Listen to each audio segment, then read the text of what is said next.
વર્ષોથી કોઈ શોધમાં હતો કે કંઈક એવું મળે જે મને પરમાનન્ટ આનંદ મળે.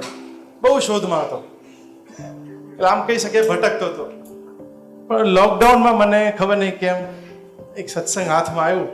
નીરુમાં કંઈક પ્રશ્નોના જવાબ આપતા હતા.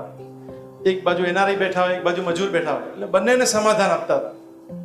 અને પછી શોધ કરી અને લોકડાઉનમાં અડાલજ પહોંચ્યો, ચોપડી વાંચી. એવી ઠંડક આવી કે જે ક્યારે અનુભવી નથી. એમ કહી શકું કે મારી શોધ પૂરી થઈ ગઈ. બહુ સરસ. અને બીજું પૂછ્યું, પહેલા ઘેરાયેલા હતા ચિંતાઓ. આજુબાજુ તો ચિંતા હોય, અંદર બી ચિંતા હોય.